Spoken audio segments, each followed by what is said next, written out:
जय श्री राम दोस्तों। मैं आज आपके सामने लाइव हूँ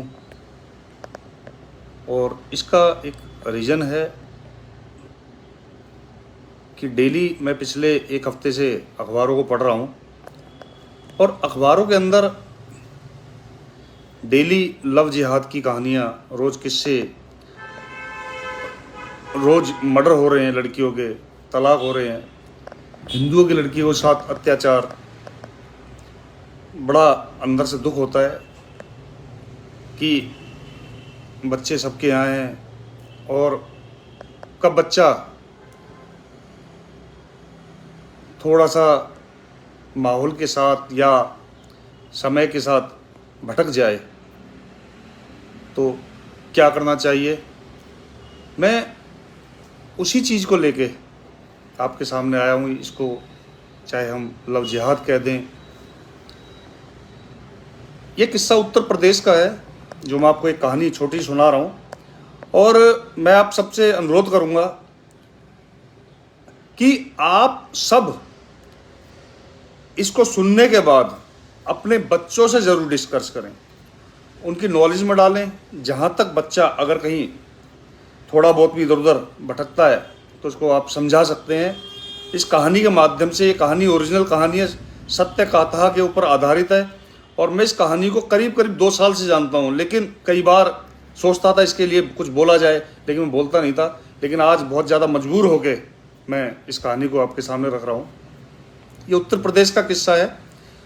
एक थाने के अंदर एक केस आता है, हिंदू परिवार वहाँ पहुँचता है कि थानेदार साहब, मेरी बेटी को एक मुस्लिम समुदाय के लड़के ने बरगला लिया है और वो उसके साथ शादी कर रही है और पिछले एक हफ्ते से उसके साथ है और वो बता नहीं रहे कि ये लड़की कहाँ पे है। तो थानेदार साहब बोले कि आप बेफिक्र रहिए, मैं 100% अपना दूंगा, मेरे घर में भी लड़की है, कि वो लड़की अपने घर सुकुशल वापस आए। लेकिन आपको करना क्या है, मैं जैसा करूँगा मेरे को करने देना, आप चुप रहना, मैं क्या। तो उन्होंने कहा भी ठीक है। तो उन्होंने मुस्लिम समुदाय के यहाँ पे अपना एक सिपाही भेजा कि उनको बुला कर लाओ। तो बुला कर लाए कि भाई आपके यहाँ लड़का है और इनकी लड़की आपके साथ आई है। वो बोले हाँ हमारे साथ है और वो लड़की जाना नहीं चाहती और हमारे लड़के से शादी करना चाहती है। बोले कोई बात नहीं, मैं शादी कराऊंगा, आप बुलाओ। उन्होंने वो लड़के दोनों बुला लिए। लड़की जब आ गई तो उन्होंने उसको कहा कि बेटे अगर तू चाहे तो मैं तेरी शादी इस लड़के से करा दूंगा, अगर तू चाहे तो तेरे माँ बाप के साथ भेज दूंगा, तेरे मन में क्या है। तो लड़की कहती है मैं इस लड़के के साथ शादी करूंगी और मैं अपने माँ बाप के साथ नहीं रहूंगी। तो उन्होंने कहा कि आप एक काम कर सकती है, तेरे को खाना बनाना आता है। कहती आता है कि अगर तू हमें 5-7 आदमियों को खाना बना के खिला देगी तो शादी मैं तेरी इसके साथ करा दूंगा। कह रही है तो कोई बात ही नहीं है। तो उन्होंने अपने एक कांस्टेबल को बुलाया और एक कागज़ पर कुछ सामान लिखा कि बेटा ये सामान लेके आ और गुड़िया को किचन दिखा दो। उसने वो किचन वो लड़की को दिखा दी। लड़की वापस आ गई, वो सिपाही सामान लेने चला गया, सामान रख के वापस आ गया। तो लड़की जब सामान आ गया तो सिपाही ने आगे उनको कहा जनाब सामान आ चुका है खाने का। तो उनसे बोले बेटा जा खाना बना और खाना खाएंगे, अगर खाना अच्छा लगा तो तेरी शादी में इस लड़के से ज़रूर कराऊंगा। तो वो लड़का वहीं खड़ा था और लड़की किचन के अंदर गई। तो जब गई तो वापस आई, चिल्लाते हुए आई, उल्टी करती हुई आई कि खून खून खून खून खून। तो उन्होंने कहा कि भाई क्या हुआ, सब भागे, कहाँ है खून। तो वहाँ देखा खून खिला हुआ पड़ा था और अंदर जो स्लैब थी उसके ऊपर बकरा कटा हुआ रखा था, उसमें खून लगा हुआ था। तो लड़की भागी भागी जब आई तो उनके घर में प्याज लहसुन भी इस्तेमाल नहीं होता था कभी। तो वो जब कोतवाल के पास आई तो वो बोले कि भाई क्या हुआ। तो बिटिया कहती है खून। तो कह रहे चल कहाँ है खून, हम देखते हैं। जब वहाँ पहुँचे किचन में तो वहाँ खून खिला हुआ पड़ा था और मांस के लोथड़े पड़े हुए थे।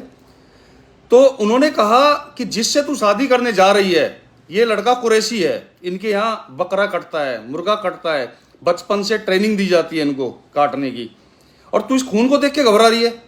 ये तो इनका रोज रहेगा। आज तो तेरे से बनवा रहे हैं हम, और कल को तेरे को काटना भी पड़ेगा, बकरे भी काटना पड़ेगा, मुर्गा भी काटना पड़ेगा, इनका तो रोज का काम है। तब वो लड़की कहती है मैं तो नहीं बना सकती। तो बोले अगर तू इसको बना के हमें खिला देगी तो हम तेरी शादी करा देंगे इस लड़के से, और अगर तूने नहीं बनाया तो तू अपने माँ बाप के साथ वापस जा। तो लड़की कहती है मैं इसको नहीं बना सकती, मैं अपने माँ बाप के साथ वापस जाऊंगी, और अगर ये लड़का वाकई में कसाई की दुकान है इसकी तो मैं इसके साथ नहीं जाऊंगी, इसने तो मुझे टेलर की दुकान बताई थी। उस लड़के ने उस लड़की को कहा कि मेरी टेलर की दुकान है, लेडीज गारमेंट्स की, और लेकिन उसकी कसाई कुरैशी की दुकान थी, मीट काटते थे, उनका खानदानी पेशा था रोज बकरा मुर्गा काटना।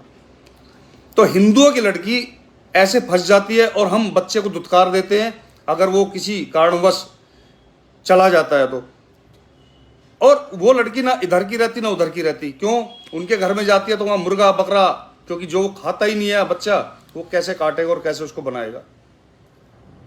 तो उसके पास मरने के सिवा कोई ऑप्शन नहीं होता।